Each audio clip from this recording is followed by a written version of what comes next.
നിയമസഭാ തെരഞ്ഞെടുപ്പിൽ സീറ്റ് ഉറപ്പിച്ചിരുന്നുവെന്ന് KPCC general secretary Deepthi Mary Varghese. അവഗണിക്കപ്പെട്ടവരുണ്ടെങ്കിൽ ചേർത്ത് പിടിക്കണം. ലത്തീൻ സഭ തനിക്കെതിരായിരുന്നില്ല. മറ്റു പാർട്ടികളിൽ നിന്ന് ഓഫർ ഉണ്ടായിരുന്നെങ്കിലും കോൺഗ്രസ് വിടാൻ ആലോചിച്ചിട്ടില്ല എന്നും ദീപ്തി മേരി വർഗീസ് റിപ്പോർട്ടറിന്റെ പോഡ്കാസ്റ്റിൽ പറഞ്ഞു. സീറ്റ് നൽകാത്തവർക്ക് സ്ഥാനം നൽകുമെന്ന് KC വേണുഗോപാൽ ഇന്നും ആവർത്തിച്ചു. ഒരു ലാസ്റ്റ് മൊമെന്റ് വരെ സ്ഥാനാർത്ഥിയാകും എന്നുള്ള ഒരു മെസ്സേജിലാണ് ഞാൻ നിന്നിരുന്നത്. അപ്പോൾ നമ്മുടെ പ്രചരണം പുറകിലായി പോകരുത് എന്നുള്ള ഒരു കാരണം കൊണ്ട് മാത്രം നമ്മളൊരു പ്രാഥമിക വർക്ക് ചെയ്തു വെച്ചു എന്നുള്ളതേ ഉള്ളൂ.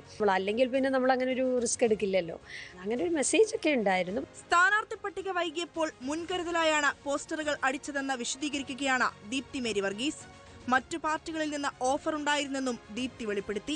ഇവിടെ എസ്റ്റാബ്ലിഷ്ഡ് ആവാൻ ശ്രമിക്കുന്ന ഏതെങ്കിലും രാഷ്ട്രീയ പ്രസ്ഥാനം മറ്റ് രാഷ്ട്രീയ പ്രസ്ഥാനങ്ങളിൽ പ്രമുഖരായിട്ട് നിൽക്കുന്ന ആളുകൾ പുറത്തു വരുന്നുണ്ടെങ്കിൽ അവരെ അക്സെപ്റ്റ് ചെയ്യാമെന്നുള്ള ഒരു തോന്നൽ അവർക്കുണ്ടാകുമല്ലോ.